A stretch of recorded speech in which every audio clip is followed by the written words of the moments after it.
right, welcome, Joe. Appreciate you coming on the channel. Um, so this is Joe Cipollini. He is an investor in multiple businesses, realtor for in real estate for over 15 years. Has been a real estate coach. Has run a team, started a team, ran a team, really successful team. Has been involved in property investment, flipping. So there's a lot of things that you've done.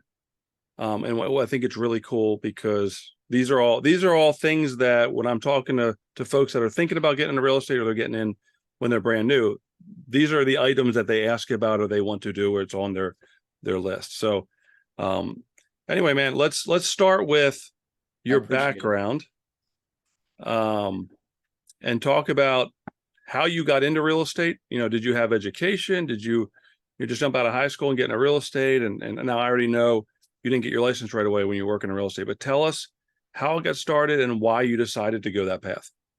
So I appreciate it. And that laundry list of things sounds way more glamorous than the journey actually was. The way I got into real estate is pretty accidental. I was working at a local financial institution. Again, also sounds more glamorous. I was like basically a customer service representative for a bank, right?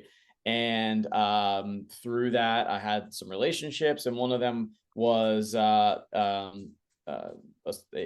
person who connected me to a local real estate investor. And they were like, "Hey, have you ever thought about would you ever have an interest in maybe going into the real estate space? And I don't know what the job would be, but I know that they're growing." And I was like, "I don't know." So I went and I interviewed, and they didn't know either.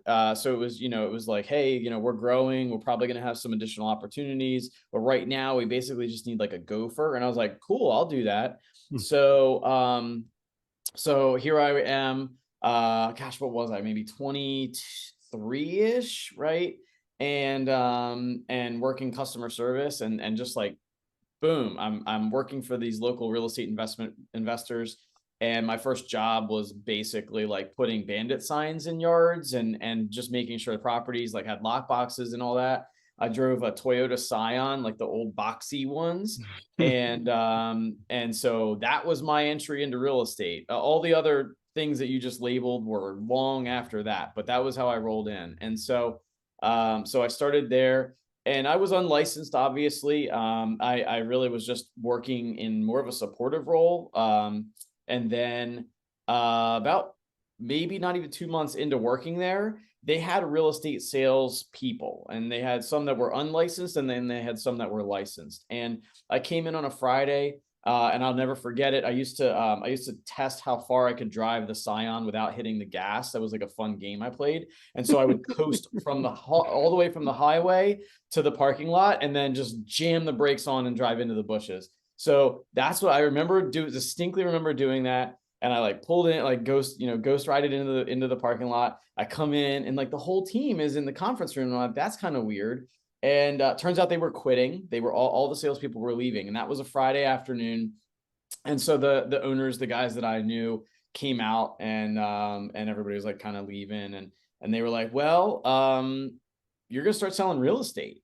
And I literally took my first appointment the next day. I didn't take paperwork along. I didn't even know how to open a lockbox, like with the keys. I'm like jingling them around, like all this stuff.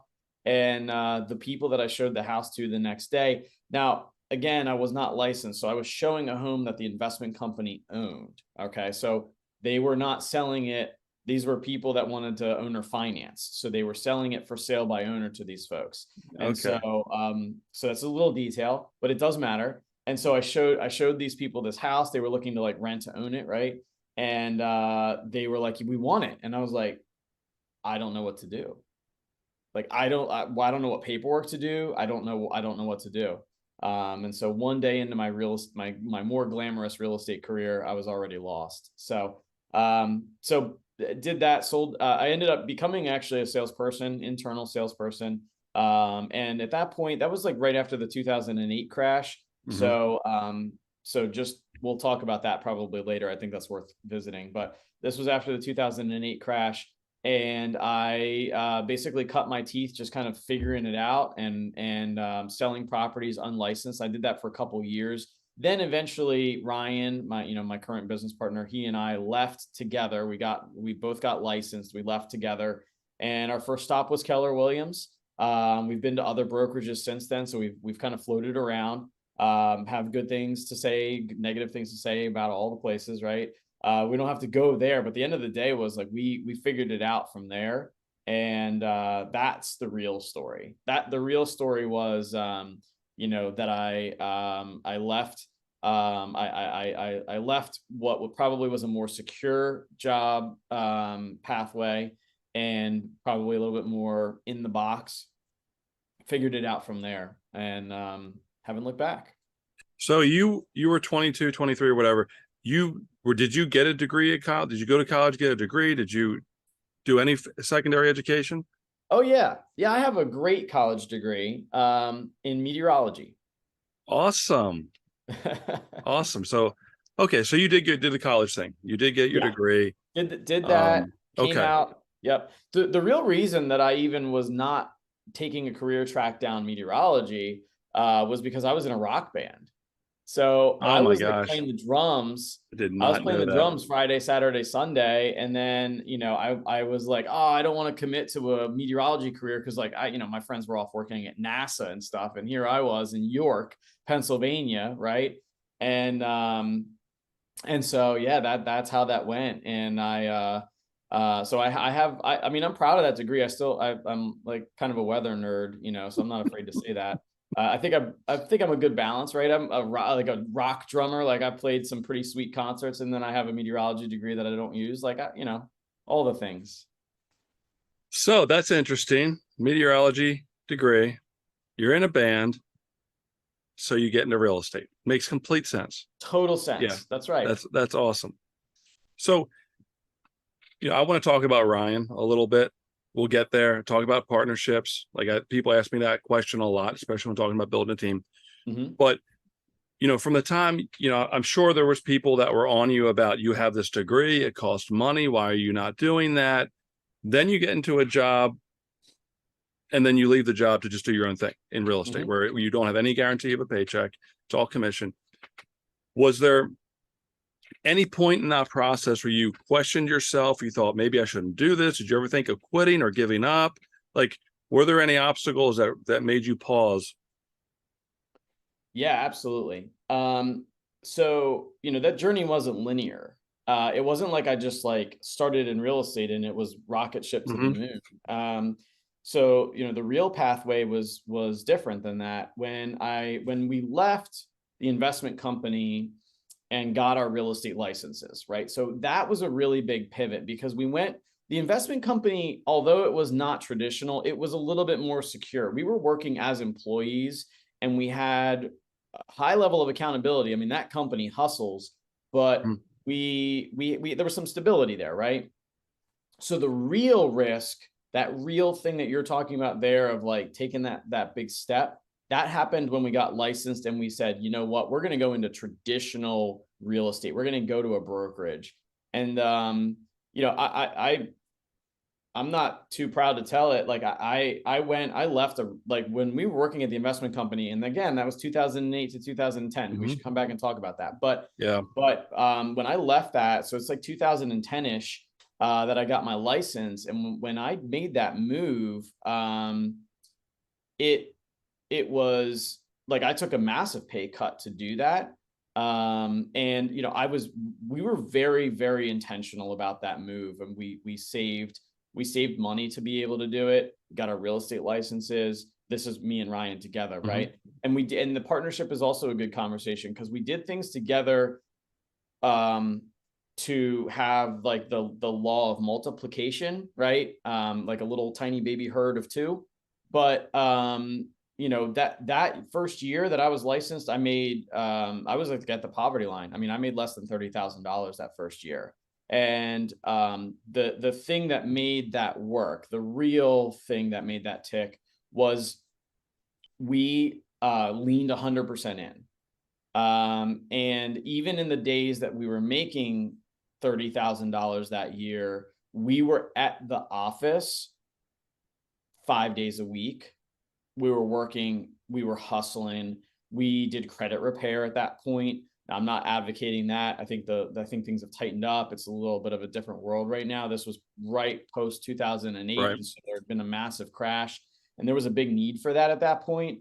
But you know, we were in the work, right? And so yeah, I made 30,000 or whatever, less than that year, but doubled it the next year and then doubled it again. And so 3 years in, you go from not making a whole lot to like sniffing six figures. And that was simply time on task. And we watched a lot of people who were doubters change their tune, right? And like you read all that list of all those things, Yeah. right? But like that, like it wasn't always that, and it was not always I mean, it was very tough. And so saving ahead of time was important. I did have, you know, my little tiny family that we were on that lifeboat together, and we budgeted specifically to account for real estate. And so we both had to be all in. You know, my wife at the time, we both had to be all in on that decision, and we were. So So no real stress, no real, you never had like second thoughts or 100%. sleep? So, Yes. oh, so there was some stress there. So Oh yeah. how did you deal with that? I mean, because look, here's the facts. Like people that are successful, you know, I know I'm preaching the choir here. There's a really thin line. You know, Mhm. people can have similar situations, similar goals. One person's successful and gets through it, the other person doesn't. Yep. And usually it's the consistency, the persistence, the not giving up. But why? Like, why didn't you give up? Why didn't you go, oh, I've got a meteorology degree. Oh, I had a job. I could probably get another one with security. You know, I'm married. I've got somebody else, you know, potentially depending on me. All those things that add up on us. Um, why did you keep going? That's an awesome question. That's an awesome question. And honestly, I get tunnel vision. And I can be very stubborn. And it was really just kept waking up in the morning and putting one foot in front of the other and having faith and having and I will say that I didn't know it at the time, right? Because I became a coach and a leader and like studied all the things after the fact, but I didn't realize it at the time. But my attachment to what was important to me, which was building a business that was worthwhile, meant a lot, and it meant enough that I was willing to have the pain, right? Hmm. So I studied people who did well. You know, Ryan and we knew people who were succeeding, and we just watched them, and we I don't want to say we were like amazing students of the game and we were like in every class and all that, but we did plug in and we did learn from those who were succeeding. And so we knew enough that we could like push and push and push. And then it was really about momentum at that point, right? So like you Hmm. start to win and then you just keep going. It is razor thin. It's very much like that. And there were sleepless nights. There were some really, really tight financial months that you know, the question of like, you know, do we need to get a job, you know, was 100% a real vocal conversation. But I'm a terrible quitter, and I'm very stubborn, and I just outlasted the hard times. That's really it. Now, when you and Ryan were learning, like when you were, what what types? I mean, you talked about classes, you talked about talking to other people. Looking back on it, was there one or two things that you would say were key? Because look, there's some people that will go to classes, they'll watch YouTube, or they'll read books, or they'll um, and that may not work for them. What was there? Is there anything you can think of that you're like, this is what really got us rolling? This is the person, or this is the strategies we used in learning. Um, just Yeah. Um, the time at the investment company was critical because we learned sales. And so like I think that one of the things that happens in real estate is like people get obsessed with learning the things, but Mhm, don't translate that to the sales aspect of it. And then even further down, don't translate that to the doing aspect. mhm, We and I'm not saying that everything was healthy about all of that growth for us, but we learned sales, so we knew how to have conversations with people. We like Ryan is a natural introvert. I'm a little bit Mhm. more of an extrovert, but even still, like I'm not like some natural. I wasn't like selling, Pokemon cards when I was a kid. Like I was not. I was like a Gary V. It wasn't in my blood. But I love human interaction, and so which also has played well for me as a coach. But um, that was really key, and immersion. Being at the office, being, Mhm. we, like I said, I mentioned that we started at KW, and we went to other brokerages as well. And wherever we were there, right? We were like in whatever they were talking about in their meetings. We were like learning what we could. We went to like the events. And we also were rubbing shoulders with the agents who we were looking at, that were Mhm. doing a great job. This is a relationship game, and relationship requires time on task. And Mhm. so, if you're getting into the industry, that the whole, like, I'm just going to study all the stuff, I'm going to go to all the classes, but I'm like not going to really, like, you're not going to see me doing anything. There's a big movement of that. I've seen it. There's a ton of that out there. That's really dangerous to me. Like you're like, there's a distinct difference between the people who are at the office for 7 hours a day, 5 days a week, who spend time with senior agents, who spend time in the classes, even if they're boring or virtual or whatever it is, like whatever your excuse is going to be, there's a dramatic difference in that. And so we did the things and we got the things. So that's all I know. So, I think I hear the relationships are important, and I think that's super. I agree with you. Like when we talk about education and training, and there's companies that are really good at it. There's some that aren't necessarily as good. Um, I always try to recommend that. Yeah, you want to take those trainings, but you also want to network. And I wish Mhm. I would have done that earlier in my career. It's a mistake of mine. I feel like those relationships are super important. Now, speaking of relationships, there are so many partnerships that do not work. Yep. And, I've always found it fascinating that you and Ryan have been together for a long time in a business relationship. Let's not get Mhm. things twisted. Yeah. Um, like how, you guys pretty much you've done most of everything together in Yes. all the different avenues that you guys have been. How does that work long term? And I know, different personalities, everybody's got different fits, but just speaking from your side, um, knowing that you have enough experience coaching and being around people that these things don't last. I mean, what, 12 years, 13, however long you guys, Like close to longer. 15, really. So I it's been mean, the full he, 15. yeah, like when I was ghost riding into the bushes, he was 21, and he started in the basement. He was a paper shuffler for one of the guys that worked in the basement. That guy got fired. Ryan got to stay, and I didn't have anybody young to go to lunch with, so that's how we really met. Um, the reality is, I mean, there's a super long story there, Mhm. obviously, and a lot of, like, components. But I would just say that, one, only do it if you're committed to the communication that's required for a partnership. Like, we've only made it, and it hasn't always been roses and sunshine, and there's been times in different parts of, like, our careers and stuff, that we've grown closer, we've grown further, we've, like, separated to conquer two things or whatever, right? But all the time it's like a full understanding that we're always looking out for each other. We're always communicating, and when we communicate less, those are the hard times. So I think Mm. that that's the relationship.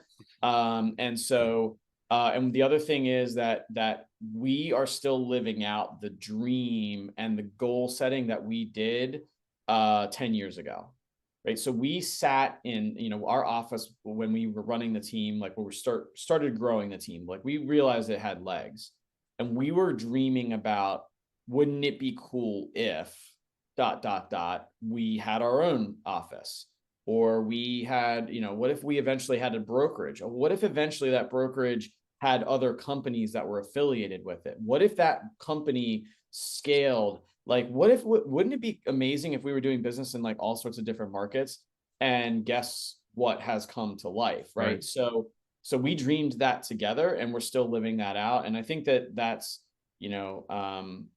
that's something that a lot of partnerships turn very sanitary, very sterile, and that's a problem. So we are very not always fluffy honest, but we're very like we're very real. We know each other really, really well. So you can speak the most truth to the people that that the best, right? And that's and you have to be willing to hear and say the hard things to those people, right? If a loved one of yours is going down a path you don't like you're gonna step in, right? And so I see a lot of times where people, don't communicate, and that's a big deal. Like you can see all my books here. I love to read.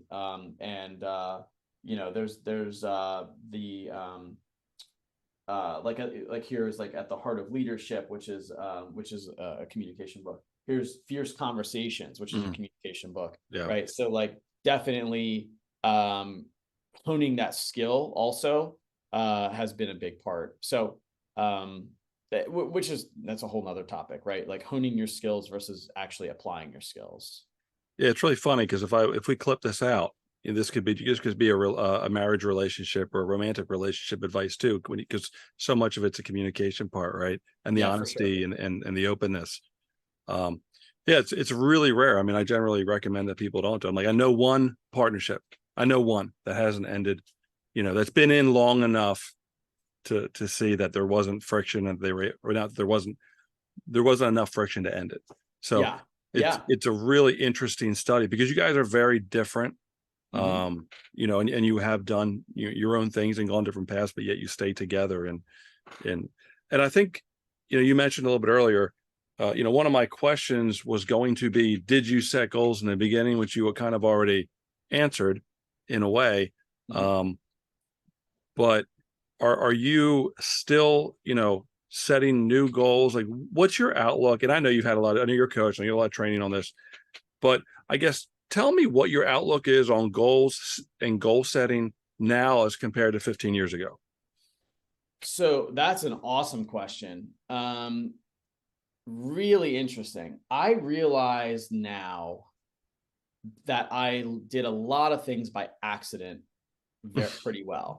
And so when I say that we're still living out our goal, like there's a book called The One Thing, right? Mm, And in that book, they talk about like um, big thinking and small actions. Basically, like, right, you need to think really big because that stretches your plan. And then you need to figure out what the smallest actions you can take are that are going to start mhm. to move that needle forward. I didn't read that book until much later, but I realize now that really that's kind of what we did. And so lucky us, right? We stumbled upon something that apparently has some data behind it and is written about, right? But that really was accidentally a very important thing. So now, as a coach, I always lean into goal setting. I won't even touch somebody from a coaching relationship standpoint until we do like a super deep dive. I've kind of gotten myself attached now to a conversation with people about like what's your North Star, because I think that like we're gonna see people struggle in the real estate industry because it doesn't mean enough to them. Mm, It's not significant enough to them.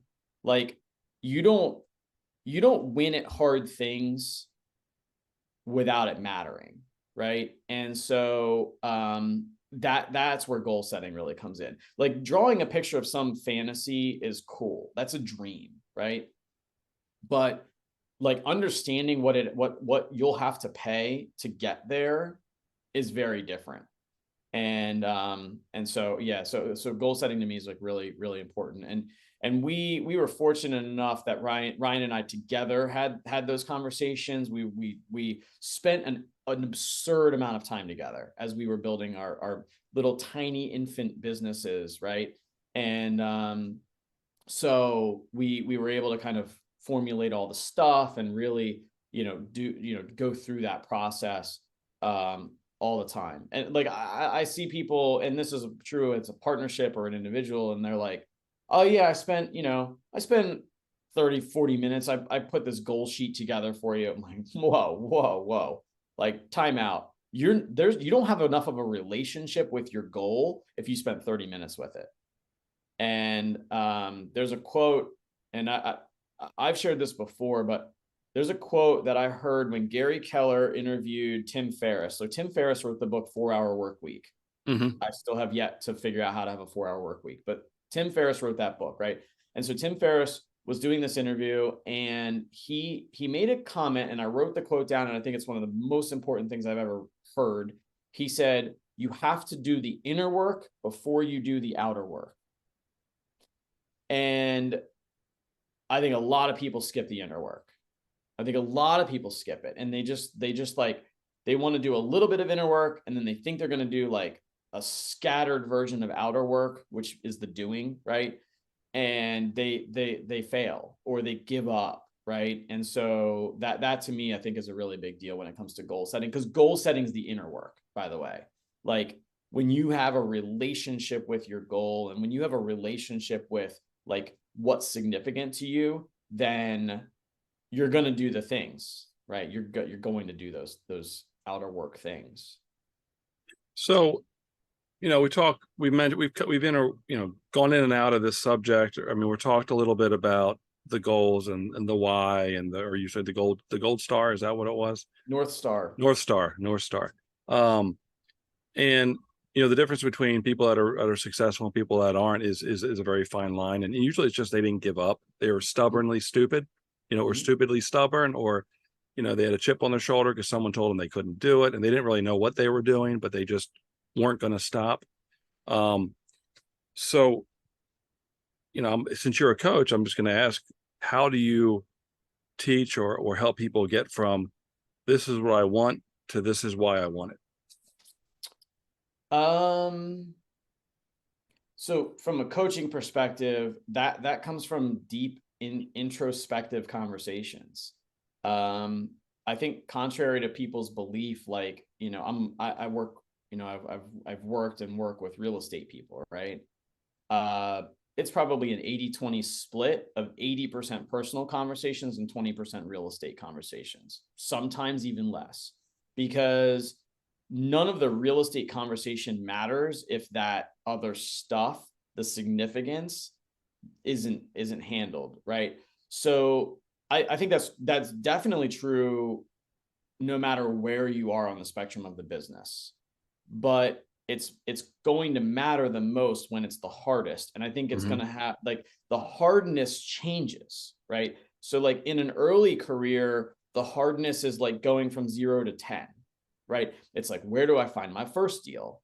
How do I start to get consistent income, right? Those are like that's the 0 to 10 conversation. So like that conversation changes, and then it becomes, how do I scale? Because now I have bigger goals and I want to have bigger financial, incentives. That's a different internal clock, right? An internal tick. The next one is like, how do I not quit because I feel like I don't have a good work-life balance? Now I'm working so much that I don't like it. I'm resenting my work. Whoa, totally different conversation now, right? So again, staying on the inside conversations as opposed to like the tactical stuff, you end up being able to stay grounded through all, like, wherever you are. But there's fundamental tactical things that have to be handled in real estate, and there's work, there's work, like, you know what I mean? Like it just is what it is. And I do think that, gosh, I feel like such an old guy, right? When I'm like, those kids don't want to work. but like there's a definite like the market gave a lot of gifts Mhm. over the last couple of years. Yeah. And by the way, like it gave gifts after taking them away. Because I don't know if you remember that day in March of Mm. 2020, but it was like a Wednesday you had a job and Thursday you didn't, and the entire industry was considered non-essential. So like Yeah. the gifts of 21 were off the shoulders of 2020, which was had some real scary moments. I Mhm. was sleepless for days owning multiple businesses in an industry that was non-essential. But you know, so the market kind of like hockey stick back, and then you had a different conversation now where because the market had such momentum behind it, you have people that didn't really learn habits of how to do the little work. So I think that that's a whole different conversation of like people really hunkering down on the simple things that it takes to build a business from the ground up. Like it's no longer that the criteria to succeed in real estate is to have a pulse. Like you gotta do some work. Yeah, no, I've been having a lot of conversations with people that got in the last few years, and it's almost like they don't understand why it's not working anymore, and it's because it really was just too easy. Like they never had to do the work. You know, we got in right after the crash. So Yep. like everybody said worst time to get in, but you had to make it, you had to work to get anything out of it. And that's just, so last question, because I know we're on a hard break or a hard stop. Yeah. What do you wish you knew in the beginning of your career that you now know? You know, the old, if you could go back and tell your younger self or give yourself some advice, what would that be? Man. Um, Two things. Okay. I wish I knew how much was possible Mm, because I didn't know.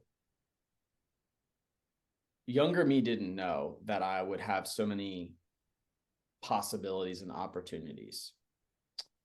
And that makes me very grateful. And that fuels a lot of my life. So it's number one. And that number one comes with a number two, which is I would tell myself that I need to always ask, is this an opportunity or is this the opportunity? Because one of my favorite quotes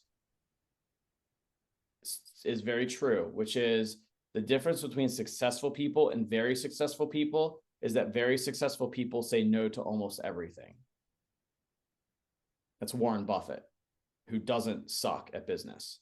right. And um, like the difference between an opportunity and the opportunity is like knowing when to say no, because an opportunity like is a shiny object and the opportunity is the one you need to put 120% into.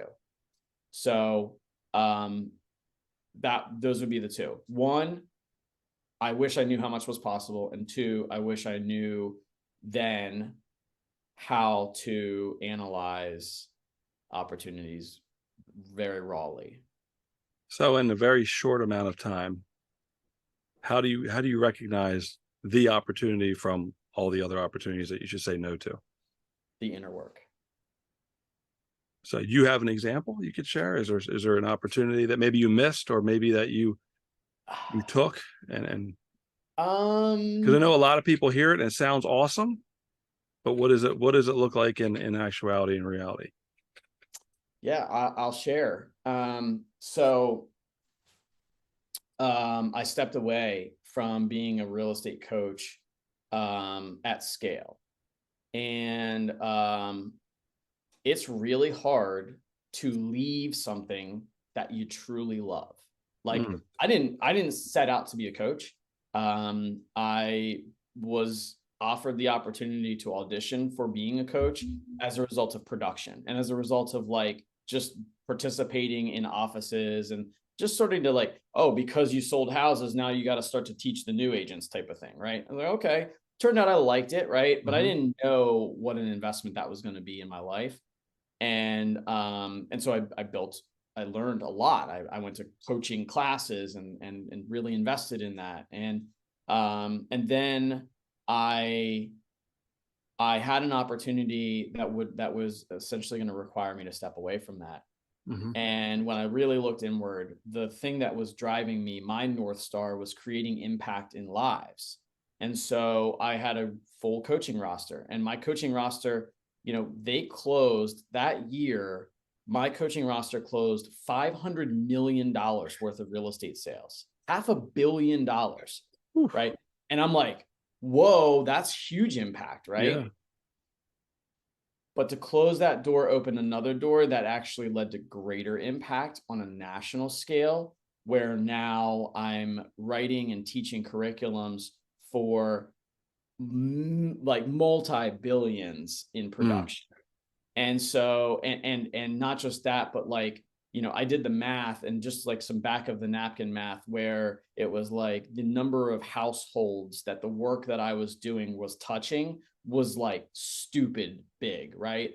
And so my North Star being impact allowed me to make a really hard decision, an emotionally hard decision, but one that actually was for the greater push of what was important to me.